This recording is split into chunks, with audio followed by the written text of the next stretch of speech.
Bismillahirrahmanirrahim. Alhamdulillah wassalatu wassalamu ala Rasulillah wa ala alihi wa sahbihi wa man walah.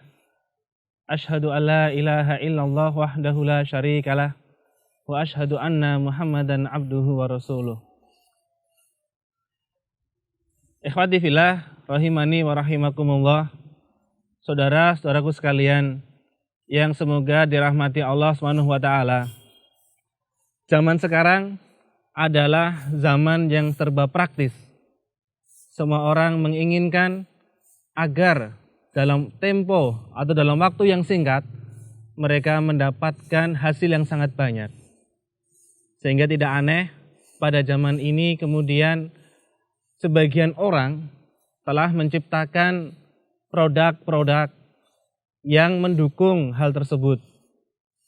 Ditemukan diantaranya adalah mie instan, kemudian ada bubur instan, ada nasi instan, dan di Yogyakarta telah kita ketahui ada tiwul instan. Semua itu untuk mendukung agar manusia melakukan sesuatu perbuatan, sebuah amal dalam waktu yang singkat tapi menghasilkan hasil yang sangat besar atau sangat banyak. Apakah kemudian metode ini atau model seperti ini hanya khusus dipakai dalam melaksanakan kegiatan dunia? Ternyata tidak. Ternyata untuk akhirat pun kita bisa melakukan hal-hal yang praktis seperti ini. Menghemat tenaga, waktunya kemudian sedikit dengan perbuatan yang mudah dilaksanakan, tapi ternyata mendapatkan hasil yang sangat maksimal. Kenapa?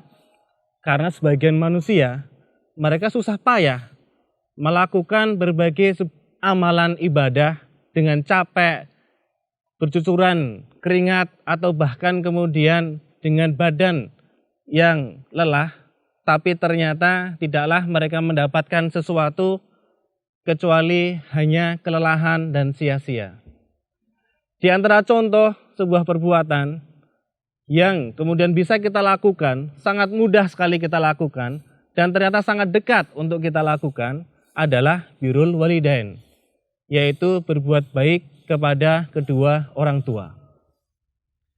Birrul walidain atau berbuat baik kepada orang tua, ini merupakan sebuah amal yang sangat besar pahalanya, tapi sayang sekali sebagian manusia itu menyepelekannya, menganggapnya sebagai perbuatan yang tidak ada harganya. Padahal di dalam kacamata Islam, berbuat baik kepada orang tua itu sangat memiliki pahala yang sangat besar.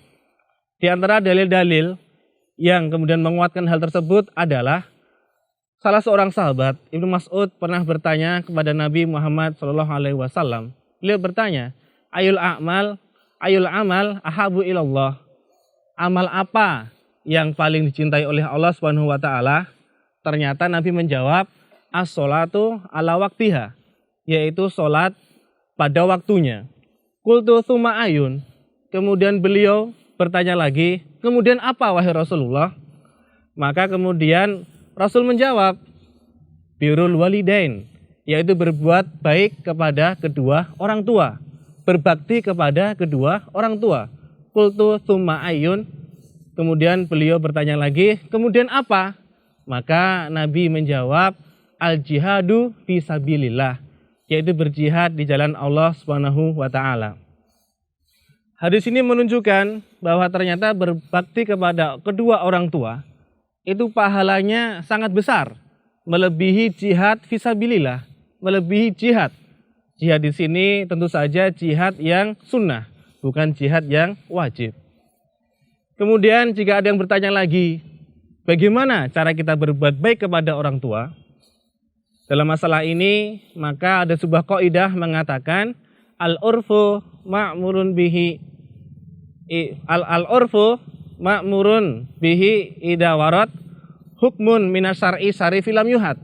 Bahwasanya al-urfu, yaitu adat kebiasaan, itu dipakai, diperintahkan jika ada sebuah perintah dari Al-Quran, dari sunnah, tidak memiliki had, tidak memiliki batasan atau penjelasan. maka kemudian berbuat baik kepada kedua orang tua itu disesuaikan dengan adat kebiasaan, disesuaikan dengan al-urf atau kebiasaan masyarakat. Dan ini sangat mudah. Apa-apa yang menurut masyarakat itu baik, jika kita berikan kepada orang tua, maka kita akan mendapatkan pahala yang sangat besar. Misalkan adalah jika orang tua memerintahkan kita, seorang anaknya, untuk memijat. Ini masalah yang sangat sepele, memijat mungkin 5 menit, 10 menit. Orang tua datang dari safar kemudian minta kepada anaknya, tolong pijat saya.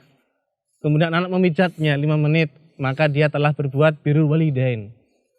Kemudian, jika dalam sebuah kebiasaan masyarakat ternyata mencium dahi kedua orang tua atau mencium pipi kedua orang tuanya merupakan berbuat baik, maka mencium pipi kedua orang tua merupakan salah satu contoh berbakti kepada keduanya. Itu juga merupakan amalan-amalan yang sangat mudah.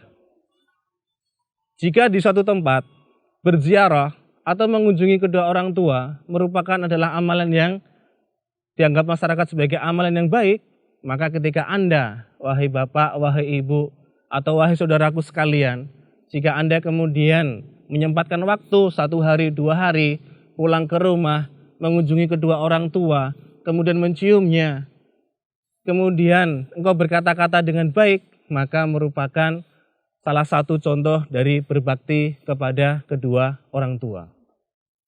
Tapi sayang sekali, ternyata amal yang sangat sepele dengan pahala yang sangat besar ini sering dilupakan oleh sebagian orang. Kita dapatkan sebagian anak bahkan malu jika kemudian orang tuanya datang ke sekolahnya. Kita dapatkan sebagian anak jika pas atau kemudian waktu penerimaan rapot, kemudian ada orang tuanya datang dan ternyata orang tuanya ini miskin, maka sang anak akan malu dan melarang orang tuanya untuk masuk ke dalam sekolahnya. Sayang sekali, padahal amal ini sangat besar pahalanya dan semoga kita termasuk dari orang-orang dan semoga kita tidak termasuk dari orang-orang yang telah Nabi sabdakan, rogima anfi rojulin adroka abawaihi o ahadahuma lam yudkhilhu al-jannah. Sungguh rugi orang yang dia mendapatkan kedua orang tuanya dalam keadaan tua, dalam keadaan payah, dan tidak menyebabkan dia masuk ke dalam surga. Subhanakallahumma rabbana bihamdik asyhadu alla ilaha anta astaghfiruka wa atubu ilaik.